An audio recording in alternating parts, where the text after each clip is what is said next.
Ya, bismillahirrahmanirrahim. Assalamualaikum warahmatullahi wabarakatuh. Waalaikumsalam warahmatullahi wabarakatuh. Amin ya rabbal alamin. Ya, sebenarnya pemicu utamanya orang sakit itu bukan persoalan lingkungan, bukan persoalan karena polusi atau karena apa, kecuali kalau dia minum racun ya beda ya dia.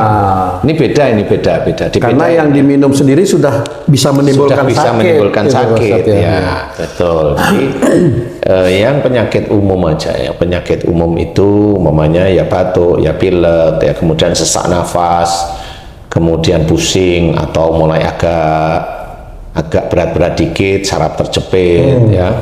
Kemudian bisa kanker, bisa tumor, kiste, atau sel telur yang mengecil, kan begitu-begitu nih penyakit-penyakit yang seperti itu. Jadi triggernya bukan dari polusi. Jadi kalau momennya ada sel telur mengecil, wah ini karena polusi ya nggak bisa. Ya, ini tumor karena polusi ya nggak bisa. Kalau sekarang kan hampir semua masalah dikaitkan dengan polusi, Mas. Iyalah, sehingga keluarlah jalan keluarnya adalah pengadaan barang karena polusi. Ya, itu memang lama-lama pengangguran tuh karena polusi. Ya, karena pengangguran karena polusi ya, karena nggak ada pemasukan ya dipecatin semuanya anak buahnya, jadi ya itu karena polusi. Jadi penyakit itu memang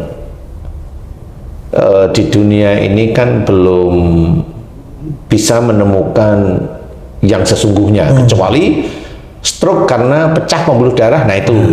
Tapi kenapa pecah pembuluh darah itu nggak pernah ketemu. Ya, kemudian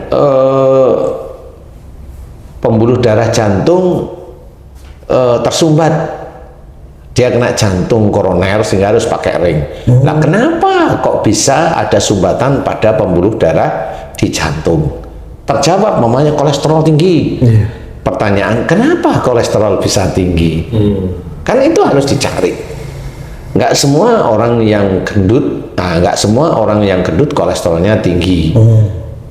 Nggak semua orang yang kurus tidak terkena kolesterol. Ya, kan seperti betul. itu. Jadi harus difikirkan, harus bijak memikirkan sesuatu. Nah, disinilah sebenarnya di dalam Islam itu sudah diberitahukan oleh Allah Ta'ala bahwa kita harus mencontoh Rasul. Makanya Rasul itu sebagai uswatun hasanah, sebagai contoh yang baik dari perilakunya, perilaku sehari-hari, dari cara berpikir, melihat sesuatu, mendengarkan sesuatu, membicarakan sesuatu, bergeraknya, kemudian semuanya apa saja. Sampai banyak teman-teman yang nyunah itu sampai duduknya, sendennya, cara megang kakinya, kalau habis subuh itu bagaimana duduknya Rasul itu ditiru sebenarnya. Ya nggak apa-apa, boleh-boleh aja seperti itu. Tapi itu nyunah gerakan. Ya. Akhlak itu banyak.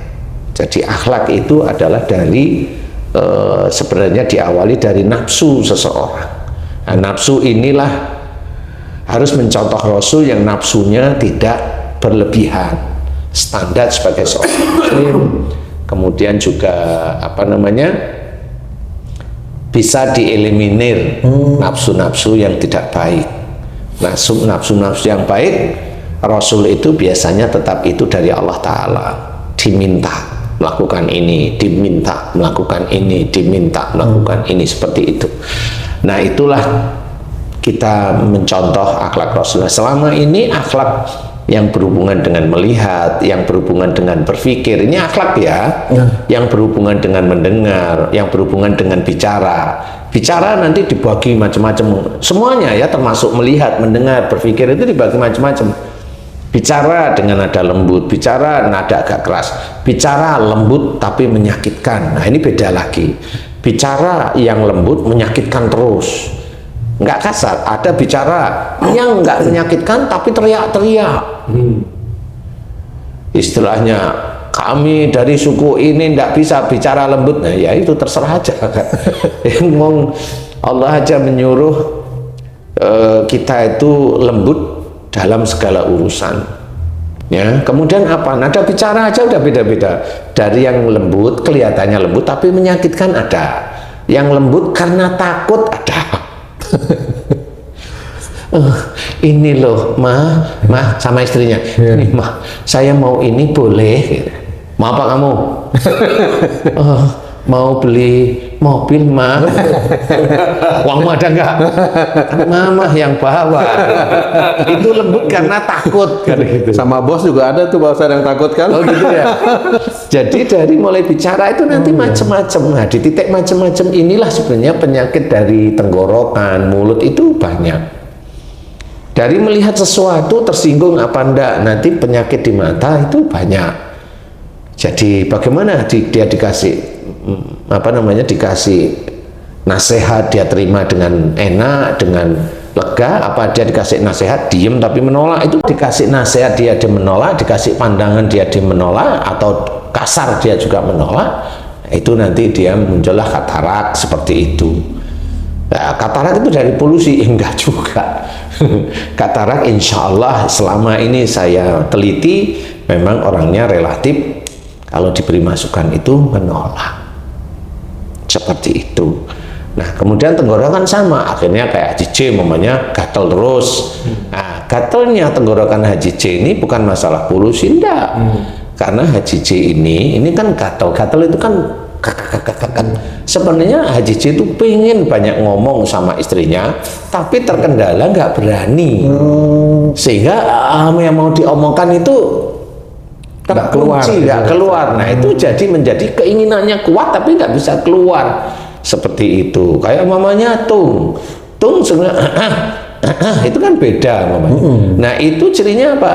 Tung itu punya ciri kalau ada orang ngomong, maunya ngomong, nyusulin aja. Betul Pak Ustadz itu.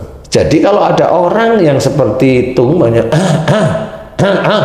insya Allah orang itu kalau ada orang ngomong dia maunya nyusulin terus.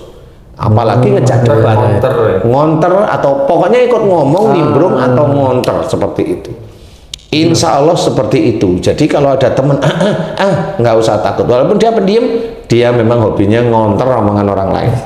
Seperti itu. Jadi sudah kenapa? Ini sudah saya teliti. Jadi itu orang Muslim atau non Muslim itu sama aja. Sehingga itulah akhlak. Bagaimana orang bicara jangan dikonter, dengerin aja. Itu kan ciri Rasul. Kalau ada orang bicara dengerin baik-baik, siapa tahu pembicaraan dia itu malah nasihat untuk kita. Tapi karena kita itu merasa pintar ya dikonter aja. Jadi sebenarnya harus kita pikirkan bahwa akhlak itulah yang insya Allah menentukan. Nah, kenapa? Umpamanya kamu yang sering konter, nanti di daerah sini ada itu hormon-hormon yang di daerah sini itu dia itu akan mengeluarkan, dia akan terinfeksi atau dia meradang di titik itu. Terus hormon-hormon di sini itu ada mengeluarkan cairan sesuatu atau kelenjar-kelenjar mengeluarkan cairan di sini karena panas, karena hobinya mau ngomong sama mengkanter panas, sehingga di sini seperti ada cairannya di dalam. Lendir-lendir yang sebenarnya kalau ditanyain lendirku berlebih lah. Kenapa? Itu nggak akan. Coba kamu tes nanti, mau berobat ke dokter. Sini banyak lendir dok, coba aja minum obatnya. Yang paling bagus dok, coba aja mumpung uangmu ada gitu. Ya dicoba, dites.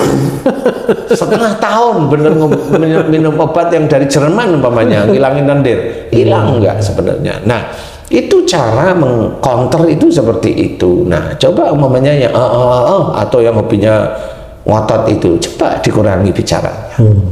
Tenang, santai, nggak ingin ngomong secara frontal. Insya Allah itu hilang kok. Insya Allah itu hilang. Nah, itu bagaimana? Memang Allah sudah benar di dalam Quran, wa ma asabakum min musibatin fa bima kasabat aydikum. Jadi apa saja musibah yang kau terima itu disebabkan dari buah tanganmu sendiri. Udah jelas perilaku yang tidak baik, dan itu dilakukan terus-menerus bertahun-tahun sehingga itu menjadi kesalahan dan dosa. Dari dosa itulah Allah memunculkan penyakitnya agar orang itu tobat terhadap apa yang sering dilakukan. Jadi sebenarnya saya pun mengajarkan kepada orang Indonesia khususnya dan dunia itu untuk memahami istighfar, fahami istighfar, mohon ampun kepada Allah Ta'ala itu fahami, jangan hanya keluar di lisan aja, tapi fahami mana yang memang sering berbuat salah itu. Kalau saraf kejepit itu menyimpan marah di tulang belakang, tulang ekor khususnya di dalam keluarga. Umurnya 50 ke atas berarti banyak dengan istri atau suami. Kalau dia saraf kejepit di umur 40 berarti dia dulu pernah menyimpan marah dengan orang tuanya. Itu saya meneliti dan bisa. Orangnya memahami, kemudian juga dia belajar, mohon ampun, minta maaf kepada orang tuanya. Orang yang meminta maaf kepada orang tuanya ini kan syariat, diajarkan oleh Allah Ta'ala, diajarkan oleh para ustadz seluruh dunia. Kalau salah meminta maaf kepada yang bersangkutan, itu diajarkan. Saya juga mengajarkan, tapi di titik persoalannya adalah tempat dia sakit. Sebenarnya sama, fokus mohon ampunnya, fokus di titik itu. Nah, disitulah nanti Allah mulai melihat amal solehnya, dilihat imannya, dilihat. Kalau memang dilihat oleh Allah Ta'ala itu cukup, insya Allah Allah akan memberikan kesembuhan. Insya Allah. Apakah itu menjadi satu pembuktian juga, Pak Ustaz? Itu pembuktian bahwa benar Allah sudah menulis dalam Quran bahwa yang kita contoh itu hanya Rasul, itu ya kita benar-benar kita contoh sebagai contoh yang baik, uswatun hasanah. Itu sebenarnya. Jadi banyak orang muslim yang benar-benar dikasih bukunya yang namanya Quran itu tidak paham, sehingga itu menjadi lalai bahwa Rasul ini contoh yang baik. Bukan hanya cuma sholatnya Rasul, bukan hanya itu, bukan caranya Rasul dalam berpuasa, bukan cuma itu aja, bukan cara minumnya Rasul, bukan cuma itu aja. Akhlak sehari-hari itu dengan istri, dengan anak, dengan orang lain, dengan orang yang memusuhi, dengan orang yang melempar kotoran, dengan orang melempar batu, diusir, difitnah. Ini kan ada akhlak di situ. Itu yang harus kita contoh. Makanya ujian demi ujian yang kita hadapi itu tergantung dari keimanan kita. Semakin kita itu di mata Allah Ta'ala imannya semakin naik, ujiannya termasuk yang cukup berat. Dan itu pun harus dengan istiqomah kita itu mengerjakan ujian tersebut. Kalau memang tidak mampu itu yang bagaimana? Umpamanya saya difitnah saudara saya yang baca-baca itu memfitnah saya, umpamanya, karena nggak tahu, karena mereka menutup matanya, menutup telinganya. Padahal saya berikan ini ada dalam Quran, ini ada dalam Sunnah, ini ada dalam hadis. Karena dia menutup, karena ditutup oleh mursyid-mursyidnya, ya sudah, akhirnya dia fitnah demi fitnah.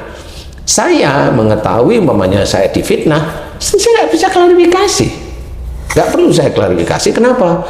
Kalau saya klarifikasi ini ada berbenturan nanti antara orang-orang muslim. Saya juga tidak menginginkan orang muslim itu memihak kepada saya. Enggak, saya menyebarkan ini tauhid sebenarnya. Nah, disitulah sebenarnya orang harus berpikir, kalau kamu menggunakan bacaan sembuh, enggak, harus objektif.